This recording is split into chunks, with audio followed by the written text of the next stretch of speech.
Today's daf we're going to be learning is Ketubot daf Samachet. Today's daf is sponsored by Ellen Siegel on behalf of her daughter, Dr. Chana Shacham Rosely's birthday. May you continue to go from strength to strength as you begin your fellowship at the Halpern Center at Bar Ilan.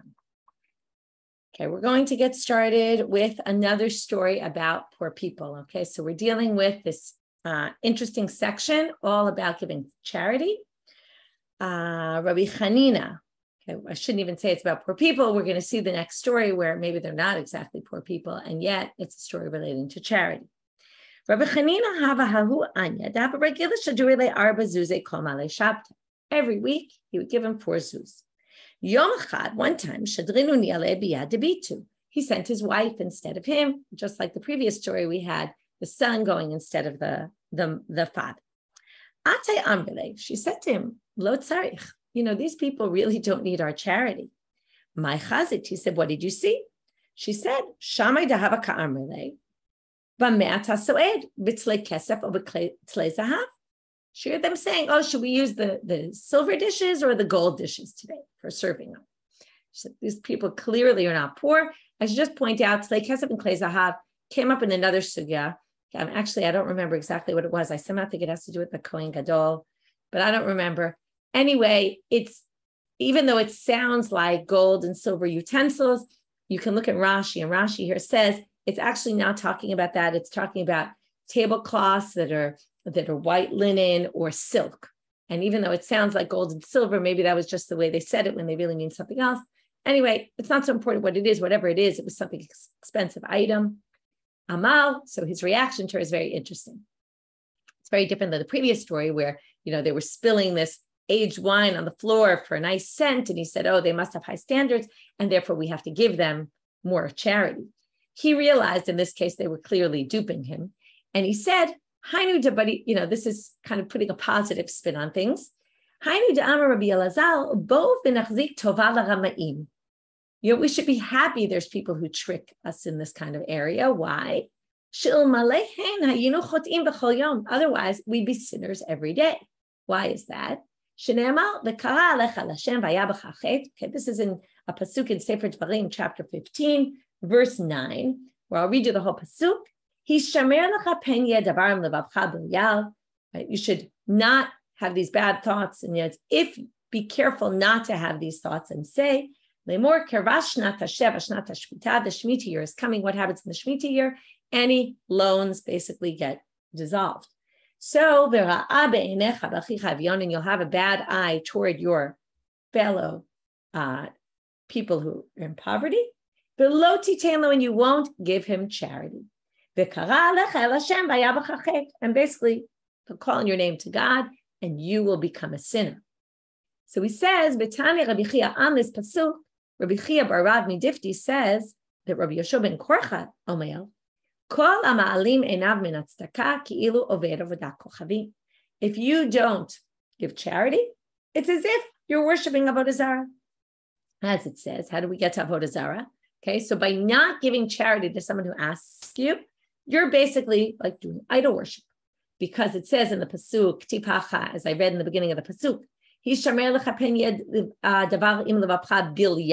word bilya'al, which means doing bad things. This is when bad people go and they try to convince everybody to go worship Avodah Zarah. So Bilyal is mentioned in the context of idol worship, and Bilyal is mentioned here with not giving charity and being miserly, and stingy with your money and not giving it to poor people. So what is basically this Rabbi Chanina say to his wife? He says, thank God there's people who lie about being poor. Because since people lie about being poor, that means, let's start with the beginning. If someone asks you for charity, you have to give them. Okay. And if you don't, you're basically, it's like idol worship. On the other hand, if they're lying about it and they're not really poor, then obviously you don't get a punishment for it. You're not considered an idol worshiper if you didn't give to someone who pretends to be poor. So because of that, there might be many people that we don't give to because we're worried maybe they're lying to us, and then we're not actually sinning because maybe they really are lying to us. So it's kind of cyclical, but it's a way to say these people are saving us from getting punished. Every single time we say to someone on the street who we're not sure, are they really poor or really not, well, we're not getting punished for that. Very interesting, right? Because it's something that we know now is very true. You never really know, right? It's very hard to know how to distinguish. Are they really, are they not? It's a very complicated issue. And you see that in those days, it was the same issue that we have nowadays. And in order to prevent people from doing this, the rabbis in their typical manner do the following. Tanu Rabbanan, hamisamet know, if you make yourself look like you're blind, or mitzabet bitno, where you make your stomach very bloated so that you look like you're poor. You might even really blind yourself to make yourself look like a nebuch, right? Like someone who needs help. And a mepakach et shoko, or you make yourself limp, right? You mess up your legs so that you're limping. This is why I say the typical way of the Gemara to do it. If you do that, it will happen to you. Okay, so you try to pretend you're like this, it will act right. So it must be you didn't really blind yourself. But the point is, if you make yourself look, you put a patch over your eye, as if you're blind in one eye, or, all these things, you make a fake limp, that will eventually, you'll really have a limp, or you'll really get blinded. And likewise, if you take charity and you don't need charity, eventually you will actually need charity. So you might not need it now, but God will punish you that you will need. Again, these are not meant to say, oh, well, I see people in the world who do this and that doesn't happen to them. It's not necessarily exactly a tit for tat. It's a way, we call the threat tactics of the rabbis to scare people, scare tactics maybe, to scare people into not doing these things. Okay. It's non-hatam. Other things about charity. This is a very interesting issue. It says in the Mishna and Gemara, if you don't have 200 zuz of liquid assets, you can take charity and we don't make you sell your house, downgrade, like move from a house to an apartment or sell, your nice silver platters. To which the Gemara says, "Velo, we don't." Wait a minute. V'hatanya, doesn't it say, you should. If you were used to gold, go down to silver. If you were used to silver, go down to nechoshet. So Amar of Zvi, lo kasha, you have this contradiction between two Tanaic sources. You should say the following. If it's your bed and your table, then you should downgrade. Okay, you don't need the fanciest bed, go for a lower level bed. You don't need a nice big table, go, for something more simple. But if you're talking about your dishes and your glasses, and you might think this is strange, but your dishes and your glasses, that you don't need to trade. To which the Gemara says, I don't get it. Right? I'm used to my fine china. I'm not willing to eat on Corel dishes. That's gross, right? And nothing against Corel. I'm just making a joke. But, right, I can't eat on dishes like that. But I'm not willing to eat on an IKEA table. I need a fancy table. It's the same issue. In other words, that should be no different. To which they say, so they say, you're right. All those you don't have to change. But a machresha of silver you do. Big debate. What's a machresha of silver? Machresha usually means a plow, the implement they use for plowing, the plowshare. So that is not something you use for personal use. It's something more for using in the field. Then you can switch it. You can't say, oh, that's disgusting for me. Some people say it's more like a hair comb or something like that, which is, you would say, not a basic item, but a luxury item. That's another possible explanation. There's a bunch of different interpretations what this is. Rav Papa Amar, a different resolution to this contradiction. Lo kashya kan kodem she'yavo lidei giboy, kan achar she'yavo lidei giboy. Literally, this means one is before you come to collecting, or they collect from you. It's not clear. And one is after. Giboy is the collection. Either you're collecting charity or the charity collectors are coming for you. There's at least 5, if not more, interpretations of what this line means. I'm going to go with one that's quoted in the name of Rabbanit, which is, if there was a distinction, and this is interesting, there's a distinction between people who get charity from individuals and people who get charity from the local charity fund, okay? If you get, Kodem Shevo Lidei Giboy means before you have to go to the local charity.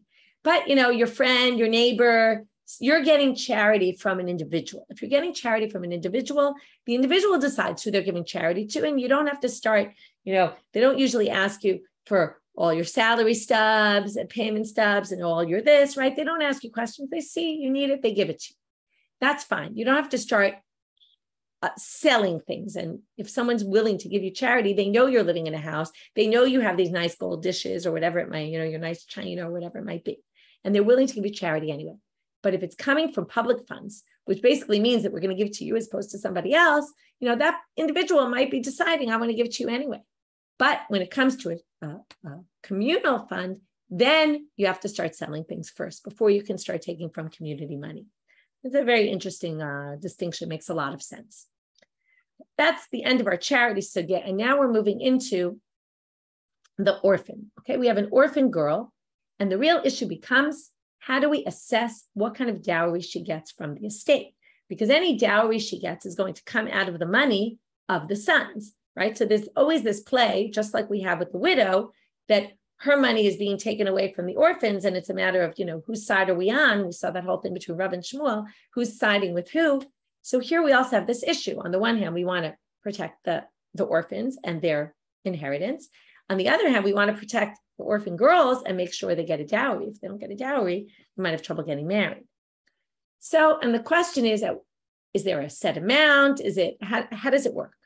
And we're going to see an issue of, what if she agreed to a lower dowry and then realized that she could have just gotten more? Can she say, hey, that's not fair what you gave me?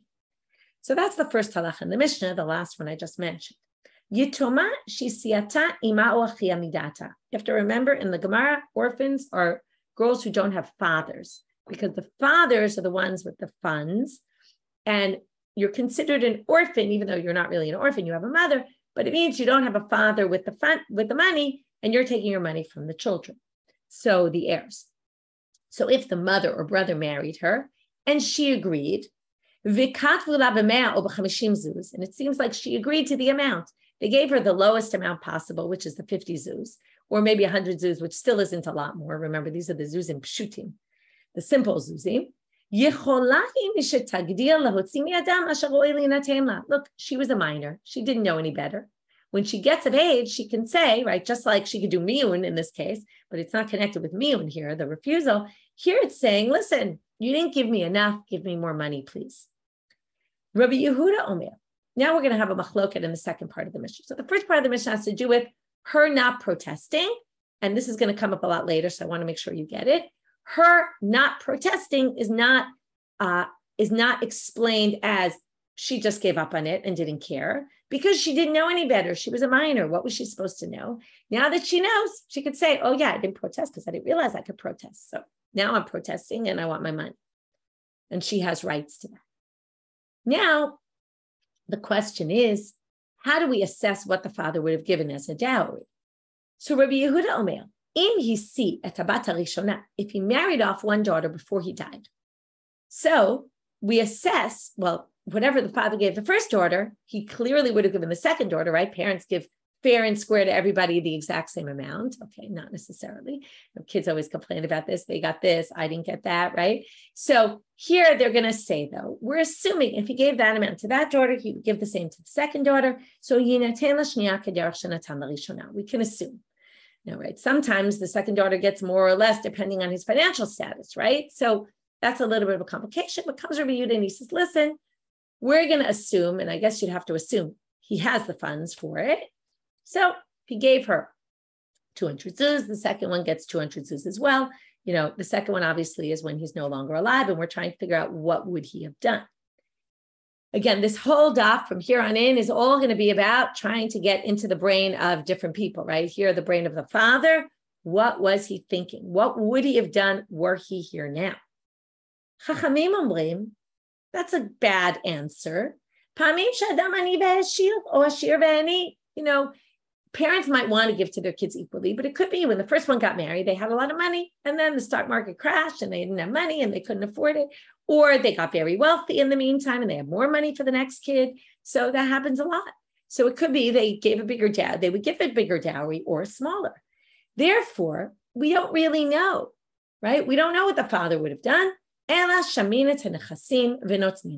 So what do? He's not very clear here, but it's going to be clear in the Gemara that what he means here is we don't go by what is the father thinking. We go by how much is there in the estate, and we give her a tenth. It doesn't say that here. It's going to say it later. That the amount is assessed at a tenth. She gets a tenth. Now, obviously, Gemara is going to ask later, what if there's 10 daughters? You give them each a tenth. The sons are going to end up with nothing, okay? But the amount of a tenth seems reasonable. Let's say he's got a few daughters. They each get a tenth. The sons get the rest. Sounds pretty fair. You have to remember the girls are also getting mazono, but so are the boys, right? I mean, everyone's feeding off of it.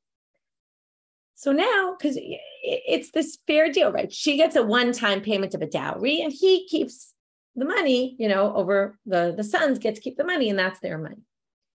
So Amar Shmuel. Shmuel now says, Le parnasa. Parnasa means generally, not always, okay? Sometimes it means sustenance and food. In this context, and there's going to be a little lack of clarity about this, but right now in Shmuel, for sure, he means nidunya, the dowry. For the nidunya, for the dowry, shamin ba'av. We assess what the father thinks. Now, it sounds like Shmuel's holding like Rabbi Yehuda, okay? Which is strange. The Gemara is going to ask if he really is holding like Rabbi Yehuda. Why didn't he just say halacha Rabbi Yehuda? Okay, but right now, it sounds like he's holding like Rabbi Yehuda, which makes the Gemara question him from the following source, okay? Forget about Rabbi Yehuda right now. He's just saying we go and we assess what would the father have done. So meitive, habanot nizonot umit parnesot minichzei avihen. So the following source says, the daughters get sustained, that's food, and mit parnesot, which we're going to assume means dowry, just like we said it meant dowry with Shmuel, minichzei avihem, from the father's estate. So far that didn't say anything new. Ketzad. Here comes the Bright and explains how. Ein omrim, we don't say, ilu avia kayam, kach v'kach hayanotem. We don't say, kind of what Shmuel's saying, which is, we don't say, let's try to think, if the father were here today, how much would he give for this girl? Ela, shamin et hanechasim v'notzim la. We just take an evaluation, an assessment, how much money there is, and we give her based on that, which again is going to mean a tenth. So this means, right, we evaluate for mazonon and we evaluate for the parnasah. So now they say, my lab parnasah tabal is parnasah not parnasah of the husband, which means parnasah for her to get married, which means dowry, okay? And then that contradicts Shmuel, to which, and then, so they say, Amar Rav Nachman bar Yitzchak lo b'parnasat atzma. No, that's not what it means. It means for her own sustenance, like mizono, to which the Gemara says, that can't possibly be. Ha mizonot umid parnasot katani. But look at the wording. The wording says they get food and they get parnasah. You can't say those two things are the same thing. So you can't say parnasah is food. So my lav achat parnasat tabal achat parnasat atzma must be. One is the food, one is the dowry. That makes perfect sense. In which case we're back to square one. Question against Shmuel, because it clearly says we don't assess what the father would think. We go based on a percentage, a set percentage. So they say, lo, no, you can explain that right as saying both relate to the woman and her sustenance and not the dowry at all, in which case it won't raise a contradiction because it's not even talking about our issue. And lo kasha, what about the fact that two words mean the same thing? No, they don't mean the same thing. Ha ba'achila v'shtiyah, ha b'levusha v'kisuya. One is eating and drinking, that's mizonot, and parnasah is clothing and covering, right? Like blankets and things like that. So then we resolve the contradiction. This isn't even talking about it. To which the Gemara says, but wait, look at our Mishnah. It's none. Our Mishnah also contradicts. V'chachamim omrim, pa'amim she'adam ani v'ha'ashir, or ashir v'ha'edi. Ela shamina nechasim v'notzim la. Remember, Chachamim said, sometimes people get wealthier, sometimes people get poorer, and therefore we just evaluate and give a set amount. And he seems to be going against it. And let's just explain what this really means. And now we're going to explain the Mishnah a little bit differently than we explained it before. My ani my ashir. What does it mean? Sometimes people get more wealthy, sometimes people get more poor. It doesn't mean what I said it means. If it means sometimes, right, the stock market crashes and you lose your money. Sometimes you win the lottery and you have all this money. Michlal, if that's the case, and that's what it means. Well, what's Rabbi Yehuda saying then? Michlal de Tanakama, which is Rabbi Yehuda, the first Tana mentioned there. Saval afilu ashir v'ha'eni kedmi karya vinala. Rabbi Yehuda disagrees. So what's he saying? if you were wealthy and you lost all your money in the stock market and you gave your first daughter a dowry of 200 zuz, now you have to give your second daughter 200 zuz, right? You have to give the second daughter 200 zuz just like the first daughter had. How lately, but he doesn't even have the money. He lost it all. You can't possibly make somebody who was wealthy and lost their money pay the dowry again. It's not him, it's the estate. Would have to pay the dowry like the first daughter when they don't even have the funds for it. For sure, Yehuda is not saying that. That would be an absurd thing to say. Ella, therefore, you have to understand ani ve'ashir and ashir ve'ani in a different manner. Ella lav, ani bida'at, ashir bida'at. Right? Everybody knows that there's people like this and like that, which is you could be wealthy, but you could be very stingy. And you could be poor, but be very generous. So what he means here is sometimes what the Chachamim are saying is sometimes people, he might have been very generous with his first daughter, but he might have changed his ways and become very stingy by the time he gets to the second daughter, or the reverse. And Rabbi Yehuda is basically saying, this is interesting, right? People don't change, okay? Whatever he was then, if he was stingy, you can assume he still would be stingy today. And if he was generous, you can assume he'd still be generous today. And that's the machlokah between them. In which case, right? So again, what does it say here? Ani bedat and ashir bedat. And what did the rabbi say? Katane shamim et hanechasim v'notnim la. So we don't do shamim ba'av. We don't assess what the father would have thought, because what do the rabbis say? We can't assess because the father might have changed his ways. And therefore, she gets a set percentage. Alma lo azlina b'tarumdana. Therefore, we don't go by making an assessment what he would think because we have no way of knowing. Utiyuv to Shmuel, and that goes against Shmuel. But this isn't really a problem because Shmuel can just say, I hold like Rabbi Yehuda, as I said in the beginning, seems to be matching Rabbi Yehuda, to which the Gemara says, easy answer. Huda Amar ke Rabbi Yehuda, Ditzna Rabbi Yehuda Omel, imisi bar rishona yinaten l'shniya kederach shenatan l'rishona, which basically means we're going to assess what he thinks. And that's exactly what Shmuel said. Very simple. Shmuel just held like Rabbi Yehuda. To which the Gemara said, okay, well, if Shmuel held like Rabbi Yehuda, what's the problem? V'nema halakha ke Rabbi Yehuda. He should have said then, the halacha is like Rabbi Yehuda. He didn't say that, right? Why wouldn't he just, he sounded like he was making up his own halacha, right? Something that he's saying that nobody else said before him. He should have just said halacha ke Rabbi Yehuda. So now they're going to explain no. He holds like Rabbi Yehuda. Why didn't he say halacha ke Rabbi Yehuda? Because if you notice, Rabbi Yehuda talked about a specific example where he paid a certain amount for the daughter, the first daughter, and then we assume he would do the same for the second.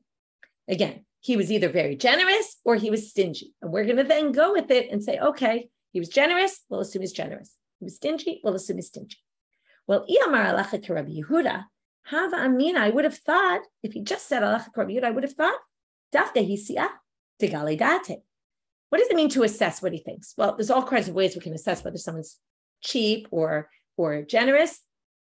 We can look at patterns of all sorts of patterns and everything. Try to do that. Or there's a very easy way. If his daughter got married, Rabbi Yehuda points out the very easy way. If his daughter got married, first of all, there's people who are stingy with other people and generous with their children. So it's very tricky to assess.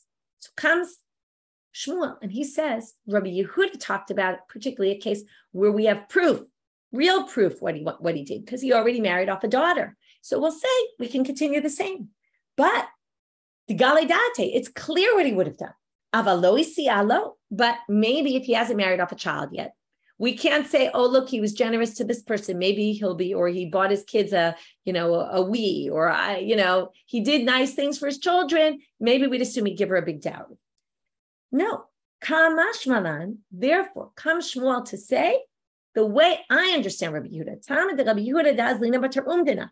Loshna isiyah, loshna lo isiyah. That's Shmuel's chiddush. Shmuel wants to say, don't think that Rabbi Yehuda only meant if it's very clear, even if it's not so clear. He doesn't have a track record of having married off daughters, but you can look at what he does in general and you can infer from that.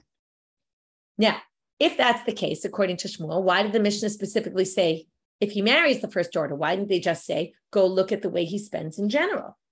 Well, the reason they did that was right? They wanted to show you the flip side. The rabbis go so far as to say, even if he married off a daughter already, still, and it was so clear that he was willing to spend that kind of money. or not willing to spend that kind of money, they say people change, right? And therefore you can't even use even such a clear proof as that. So Rabbi Yehuda says you don't even need such a good proof as that, according to Shmuel. And the rabbis say even that such a good proof is not really such a good proof. This could be read as a question or as a statement. There's different interpretations. Either which way he's saying, they say in your name that the halach is like Rabbi Yehuda, right? So either he's saying as a statement or he's saying, is that true? To which Rav Chisda answers, it would be great if everybody says all these great things in my name. Yes, I hold like Rabbi Yehuda. And then they assume that Rava also held like Rabbi Yehuda. Okay? That once Rav Chisda said that, he must have held like him as well. To which they question, did Rava really say this? Doesn't it say in a Braita? Rebbe Yomel. But, okay, we're going to have Rava, who's going to quote Rebbe, and then he's going to hold like Rebbe, and then we're going to erase our question. But this is where we get to the 10th. A daughter who's basically getting mizonot, her food, her sustenance from the orphans, from the estate of the father, takes a 10th for her dowry. Va'amarava hilchata keRebbe. And Rava paskin like Rebbe, which sounds like is a set amount. And we don't go by what the father assessed, which is Rabbi Yehuda. So, lo kasha hada amidne, hada lo amidne. Now we're going to distinguish between a person whose opinion we can assess or his style of paying, of generous or not generous, versus a person who we can't. If we can assess, we assess. If we can't, then it goes by 1/10. So that's the way we explain Rava. Hachinami mistabra, and we can further prove this to Amar Avad Bar Ava, even though Rebbe said a 10th, in a different place, Avad Bar Ava said there was a case where Rebbe gave her 1/12 only. So Kashina Hadadit, that seems to contradict. It must be there we knew that the father was stingy, and therefore we only gave her a 12th. Okay, and therefore it seems clear Shmamina that even Rebbe distinguishes. Okay, and that helped us with Rava, who holds like Rabbi Yehuda, but also held 1/10. It depends on the situation. We're going to have a lot of today, depends on the situation. Gufa. Now we're going to go back to this line that we quoted in Rebbe's name. I'm a Rebbe. So she gets a 10. So here comes our question I mentioned before. He has 10 sons, 1 daughter. Son's going to get nothing. She get a 10th, a 10th, a 10th, a 10th. We're done. No money. She gets nothing. Amar lahen kachani omer. Says, this is what I mean. Rishona notelet isur nechasim. Shnia b'mesha shiara. Shlishit b'mesha shiara. First one gets 1/10 of what there is. Let's say there's 100. She gets a 10. The next one gets a 10th of 90. So she'll get 9. The next one gets a 10th of 81, 8.1, and so on and so on. And then here comes the weird line. After all 10 girls get their 10th, and we're left with a certain percentage for the son. I forgot exactly if it's like 3.5, 4.5, something like that. You can go do the math all the way down. After that, 6.5. After that, that's how much the girls get, right? The girls get 6.5, and he's left with 3.5. After that, the girls split that money equally. So even though the first one got 1/10 and she got 10 out of the 100, and the next one got 9, next one got 8.1, etc., we then go back and reassess, and everybody gets equal. So all the girls share, and the boy or boys, if there are more boys, end up with the 3.5 left. So now they say, starting now, and I'm a bet, that makes no sense. If I'm the first daughter, let's say, I got my 1/10. The next year, my younger sister gets married. The next year, my next younger sister. The next year. 5 years later, you're going to come back to me and make me split this all evenly between all of you? That's ridiculous. I got my money fair and square. So they say, Hachi Kamar. Not to mention, by the way, my Nedunya, my husband has rights to it also. Like he's going to have to now give up some of his money. So they say, no, what it meant to say was, Imbau kulam linaseh ka'achat. Again, a very rare situation. All 10 daughters decide to get married at the same time. Then, then they each get a 10th and a 10th of what's left, and a 10th of what's left, 10th of what's left. and then they put all the money back together and they readjust. Okay, and that makes more sense because if it all happens at the same time. I want to point out, this is a very strange way to say it. You could have just simply said, right, take out X percentage, and then, right, the way we would have done it nowadays, right, you would say 6.5% goes to the girls, split it evenly among them, the other 3.5 goes to the boys. Why do they do it this way? This is just typical Gemara style. First of all, I don't think they were so great at mathematics. Not that they couldn't calculate, but they didn't calculate things the way we calculate them. And this is their way of saying it. In other words, first we have to calculate how much is left for the son. So let's do that by taking a tenth, a tenth, a tenth, a tenth, a tenth, a tenth, a tenth, get down to our number.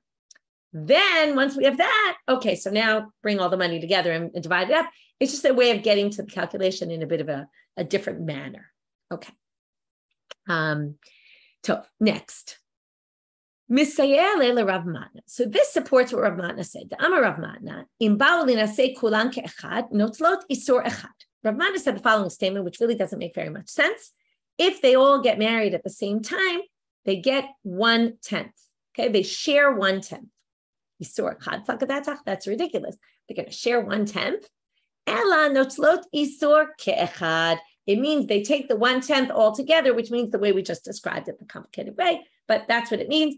And then they basically say, our explanation here must be the support for understanding what Rav Matna said, because it doesn't make any sense that he really said they would only get 1/10 and they all have to share the 1/10. Tanu Rabbanan.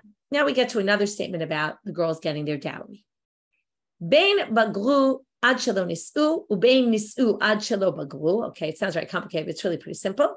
Either they reach the age of bagrut, remember, after 12 and 6 months, right? 12 plus 2 sarot, 2 pubic hairs, and then wait 6 months for the tukfa of na'arut.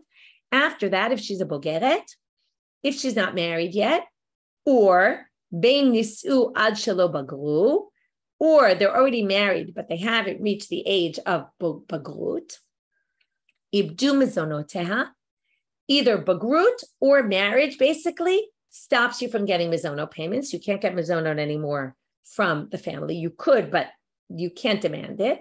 They don't want to give it to you. Vilo ibdu parnasatan, but they didn't lose their rights to a nedunya. So that means if the nara didn't get a nedunya, she could still demand a nedunya, even if she's married, right? Let's take a nara who's married. She's not yet a bogeret. She could still claim. A bogeret who didn't get married yet, she has rights to get the nedunya from the estate. That makes a lot of sense. Divrei Rebbe. So basically, if she's married and a bogeret, then already she gives up her, and she didn't get a nedunya, and she didn't make a stink about it, right? Then she obviously gives up her rights. But any less than that, she gets them. Rabbi Shimon ben Elazar is a very strange approach. And you'll see the response to how to deal with him is, or the resolution he gives is a bit of an odd one. He says, Av ivdu parnasatan. He says, if they're married or if they reach the age of bagrut, they don't get a nedunya anymore. So if you, poor girl, didn't get married by the age of 12 and 6 months and you're an orphan, you get no dowry. Okay, you can't claim dowry from the estate. Not to worry, we don't hold this way. Okay, but that's what he says. To which the Gemara, the Braita says, so what do these girls do? How are they going to have a dowry? How are they going to get married? Sochrot lahem ba'alim. Okay, they hire out husbands. Umotzi'in lahem parnasatam. Okay, what does that really mean? It means they do anything in their, right? They basically have to get married before the age of 12 and 6 months. In order to get their dowry, they make sure, right? They see it coming. So they figure out a way, even if they have to pay some money, it's worth it for them. Now, I don't know what money they're paying. They don't really have money. So I don't know if sochrot actually means with money, maybe they borrow money, right? In order to get a dowry, they do anything in their capacity to basically find themselves husbands before they reach that age. Okay, so it's a very strange shita. And in fact, right away, we're going to have Amar Rav Nachman, Amar Lihuna Hilchatak Rebbe. We paskin like Rebbe. We're going to see a lot of Rebbe from here to the end of today's daf. So Rebbe is the first opinion. He holds, again, just to be clear, a bogeret, or she's not married, right? Only married bogeret loses her nedunya. Anyone under that, nara who's married doesn't lose her nedunya. Bogeret who's not married doesn't lose her nedunya. She can still claim.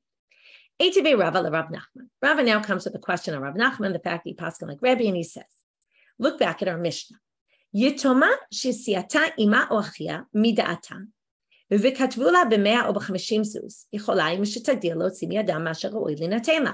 Who's allowed to demand her ketubah? Her dowry? This young minor who was married. Now, what does that seem to imply? Ktana, right? It's tama de ktana. It's because she was a minor at the time and didn't realize that she could get any more. Hagdola vitra. What if she was in Na'ara when she got married and they didn't give her enough money?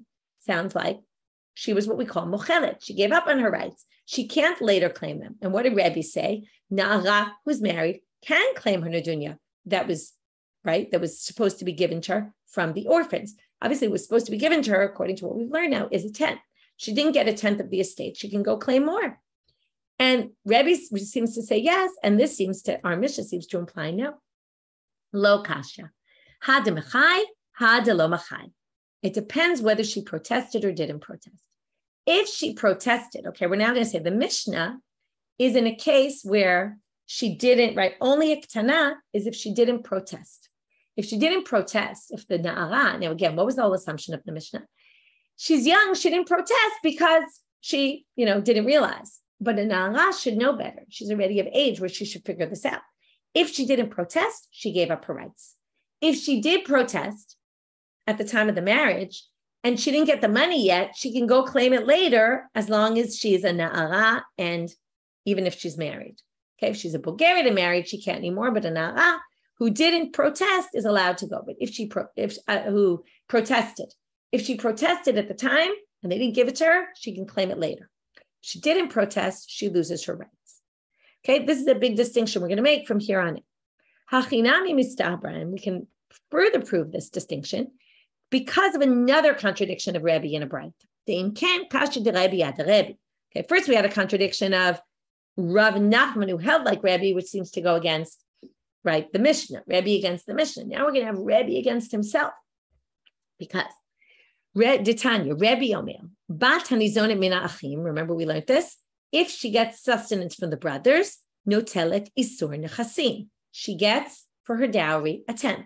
Now notice, it's only Bat Hanizonet Min Achim, Nizonet In, She'ena Nizonet Lo. It sounds like if she's not getting food anymore, then she doesn't, which would seem to say, a na'ara, right, if she doesn't get mizonot, then there's no nedunya. And a bogeret, okay, who according to Rebbe, a bogeret doesn't get mizonot, and yet she gets a dowry. So how could it be? Rebbe said in the Braita we quoted earlier, even though she doesn't get mizonot, it said explicitly, ibdu mizonotah, she doesn't get mizonot, and yet she gets a dowry. And here Rebbe said, it all depends on if she gets fed by them and gets food, then she'll get a dowry. If she doesn't get food, she doesn't get a dowry. That's a total contradiction. And that's both Rebbe. The only way to come up with a distinction between these two cases must be that when it said, if she doesn't get mizonot, but she gets a nedunya, that's if she protested. While she was still younger, she said, I better get my dowry. If she didn't say anything, like before, let's say she turns the age of 12 and 6 months, she doesn't say, by the way, you better give me my dowry, and she's just silent about it and doesn't, or more so than Na'ara who got married, who didn't get a dowry and she didn't protest, well, she gave up her rights, basically. Amarle Ravina LaRav. So now Ravina says to Rav, Amarlam Rav Adabar Ava Mishmach. Rav Adabar Ava says in your name, Bagra enat tzricha limchot.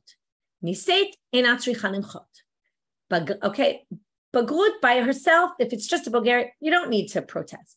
Married, but you're younger, let's say, you don't need a protest. You could be a Na'ara, you don't need a protest. Only Bagra v'niseit tzricha limchot. So only if you're both a Bulgarian and you're married, do you have to protest. Okay? Now, how could Rava say this? Didn't Rava just explain Rebbe is not saying this? Right? That's what they're going to say now. Umiyama Rava Hachi? Did he really say this? Va'etibe Rava l'Rav Nachman. Didn't Rava ask, and now they're basically quoting the entire sugya we just learned. Didn't he quote Rav Nachman Yitoma? V'shane lehadam ache hadalo mache, and he distinguished between a na'ara who protests and a na'ara who doesn't protest.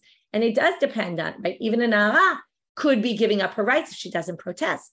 To which they say, this is again, thinking in the minds of the people there, what would you expect them to do?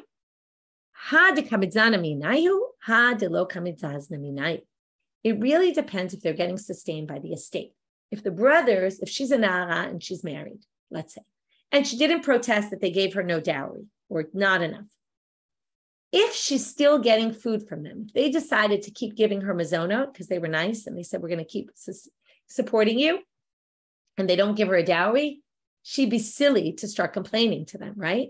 That her silence in not complaining that she didn't get a dowry was only because she knows that if I start complaining about a dowry, I open up my mouth, what are they going to do? They're going to stop feeding me, right? So she figures, I'll wait till later, till they decide we're not feeding you anymore, and then I'll go claim my dowry. But if they're not feeding her, then she has no motivation not to protest, and therefore her not protesting is an indicator that she clearly gave up her rights. So again, this sounds a little bit complicated, but all you have to do is think about, why is the woman not right? This whole sugya is a little complicated, but what they're really trying to say is we have to figure out, who do we expect they're not protesting to be defined as I'm giving in. And the whole issue is, if she says, I don't want a big dowry, well, then they don't have to give it to her. So the question is, what actions can we define? But depending on what age they're at or what stage of life they're at, are they married, not married, right? Can we define that as she gave it up and said, I don't really want it, in which case she gave up her rights?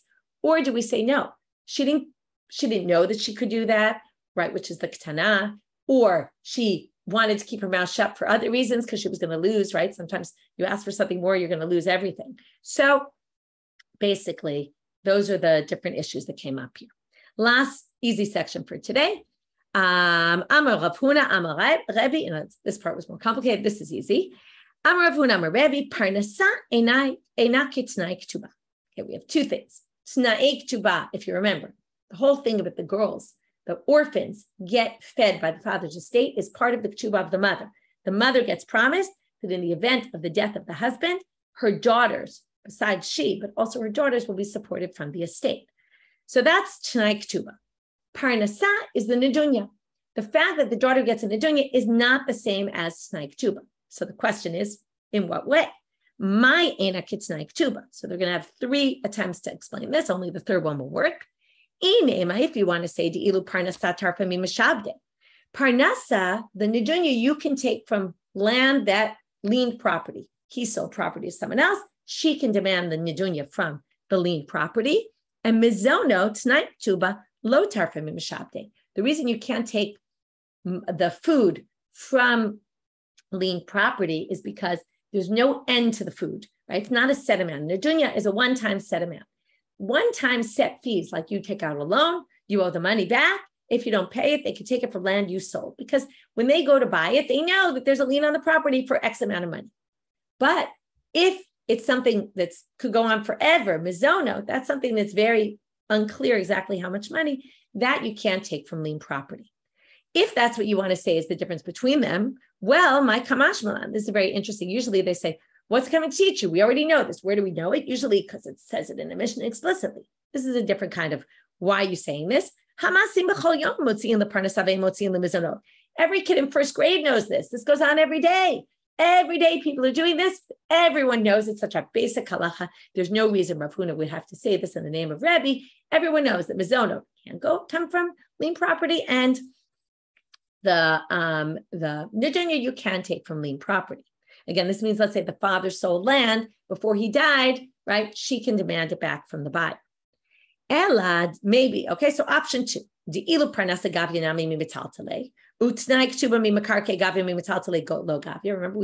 homachloket about whether you can demand the ketubah money from metaltalin or only from land.